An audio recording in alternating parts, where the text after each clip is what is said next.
The most common question that I get asked is definitely, how did I figure everything out? Was it an aha moment, or how did it happen? What was the trigger? And today I wanted to make a video because I can really narrow it down to 3 things that I can say if these hadn't been in effect, these 3 things, I don't think I would have figured it out. Hi, welcome back to the Anti-Alienation Project. I'm Maddie, and here on my project I talked about all things related to parental alienation. Last year I figured out the truth that I had been alienated from my dad for 20 years. I've been rebuilding my relationship with him, working on my healing journey, and speaking out about this form of abuse. To start, I want to mention that it is just my experience. This is not the experience of all alienated children, and I'm not a mental health professional. That being said, I think the process of me figuring everything out really started years and years ago. I had to become disillusioned with my alienator in order to start questioning any beliefs that I had been made to believe. You know, the process of delusionment with my alienator probably began like 10 years ago. When I entered puberty, I started to really fight against being constantly controlled, constantly criticized. It was not a healthy or happy relationship. Out of the 3 things that really allowed me to learn the alienation, I would say the first thing is that I was the scapegoated child. I've made videos on this before, the power of being the scapegoated child and a dysfunctional family system. The power really comes from being the only one, usually,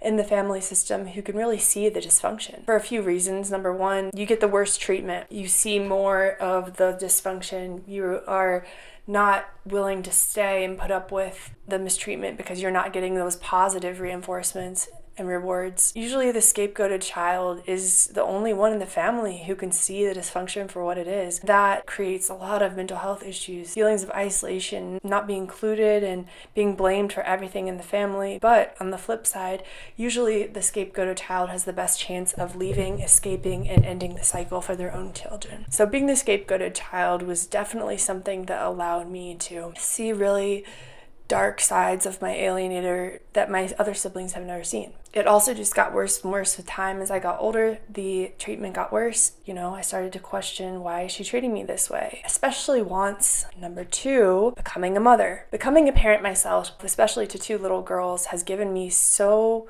much knowledge and insight into my own upbringing.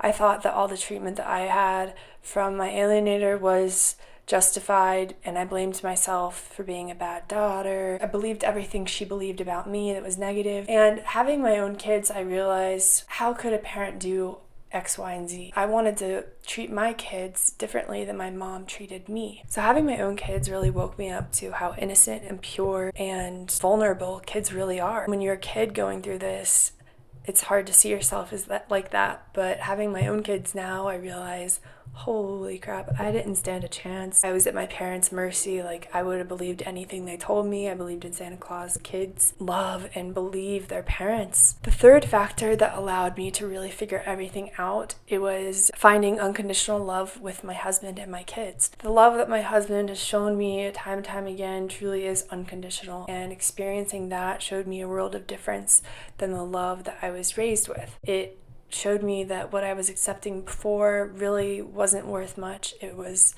almost fake. It was crumbs of love I was willing to accept because that's all I had. But then meeting my husband, finding unconditional love for him within myself and for my kids, and then receiving that as well, showed me what real, true, self-sacrificial, enduring love is. My husband as well would point out to me things about my family, particularly my alienator, that didn't make sense, that were hypocritical, that didn't line up.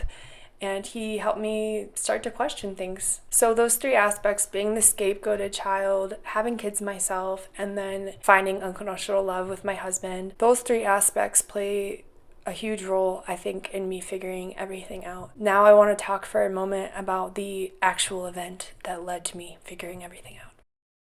In the beginning of this video, I spoke a little bit about disillusionment, the process of becoming disillusioned with your alienator parent. This process for me, like I said, took about a decade, but it really got stuck into play the last 2 years of our relationship. I began to figure out lies, secrets, false accusations. I don't like to go into the specifics, but from what I've seen and what I've researched, if severe alienation is going on, there are also usually other forms of abuse going on too behind the scenes, and that was the case for me. So what happened is I actually confronted my mom about a different type of abuse that was done to me as a 13 and 14-year-old girl, and the response that I got was baffling and made me sick and didn't make sense. And after that, I started just having anxiety attacks throughout the day, every day for a few months. It made me question everything because her response was bizarre. I just wanted an apology, but she denied at first that it happened, and then she called me a month later saying she spoke to the other person who was there. And yeah, it never happened at all, even though I lived through this.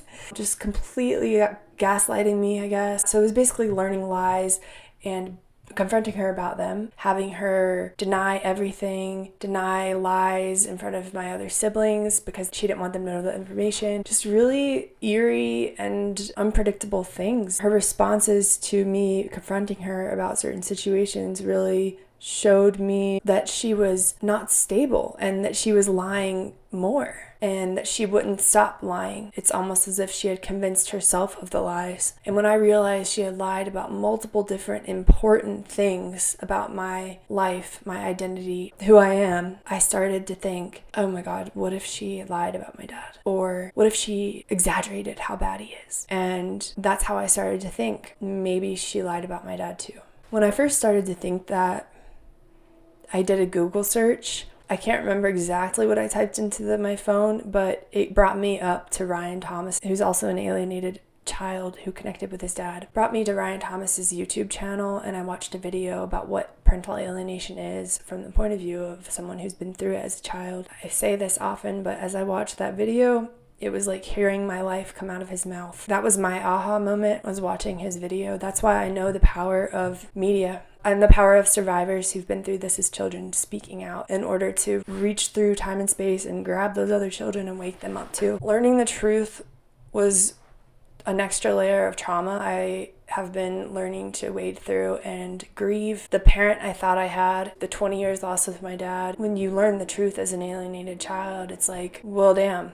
You're left with two relationships with both of your parents that are really screwed up. And none of it is your fault, but it's hard to separate your own actions from everything else because you have been used as a tool. You have been used as a weapon to hurt your other parent. There's a lot of emotions, almost every emotion I think a human can experience. However, that realization, I believe, is a really necessary step for the alienated child to learn the truth, heal, reconnect with their parent, who actually is usually the healthier parent and who actually loves them unconditionally, and create a wonderful life for themselves. I will never say to anyone it's better for an alienated child to live in a false reality. It's never okay to be letting a child continue to be abused. So for any targeted parents out there who think maybe my child is better off just living this lie now at this point, it's been so long, yada yada yada. No.